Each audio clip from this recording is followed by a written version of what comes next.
بتعرف شو الغريب؟ أنا درست إدارة أعمال واقتصاد بالجامعة، وهلأ إيدي بتشتغل بالحديد والنار كل يوم. كثير ناس لما بيعرفوا هيك بيقولوا لي كيف ليش ما ندمت؟ الجواب رح يفاجئك، لأنه القصة مو بس عن الحداد، القصة عن سوريا وألمانيا والحرب والضياع والبناء. فلسطيني سوري، درست بالجامعة إدارة أعمال واقتصاد، كنت فكر بالمستقبل بالمشاريع كيف ابني حياتي. بعدين اجت الحرب، مو حرب بالتلفزيون، حرب بالشارع اللي انت عايش فيه 10 سنين.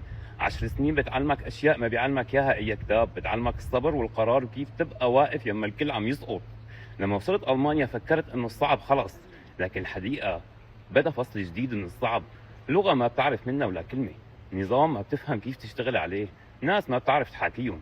يا صاحبي الغربه مو بس انك بعيد عن بيتك، الغربه انك موجود بجسمك وغايب بشكل تاني. 12 سنه من اللغه، نظام، ضياع، استقرار تدريجي، وانا لحالي بدون واسطه، بدون اي ما حدا يشرح لي.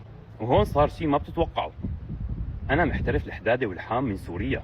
كثير ناس ظنوا اني نزلت من الجامعه للشغل اليدوي، لكن الحقيقه غير هيك تماما.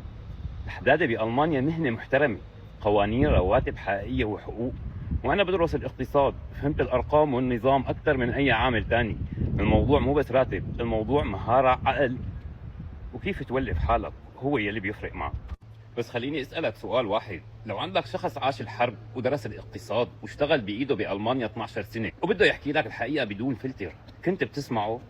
انا هذا الشخص. هي القناه مو بس عن الحداد، هي عن الحقيقه. اول شيء واقع العمل بالمانيا، لا مجامله لا تجميل. كم الراتب فعلا بعد الضرائب؟ كيف يختلف عن يلي بتسمعه؟ وليش بعض الناس بيجوا وبيرجعوا ايديهم فاضيين؟ ثاني شيء الاوس بلدون، اسرار انا عشتها بنفسي، الخطوات، الاخطاء، الفرص يلي كثير ناس ما بتعرف عنها شيء. واهم شيء في كل هاد، كيف تبني حياه حقيقيه بالمانيا. مو بس تشتغل، كيف تفهم النظام، كيف تحمي حقوقك، كيف تخطط. لانه يلي درس الاقتصاد وعاش الحرب وبنى حياته بايده عنده زاويه مختلفه عن كل اللي لقيته انت.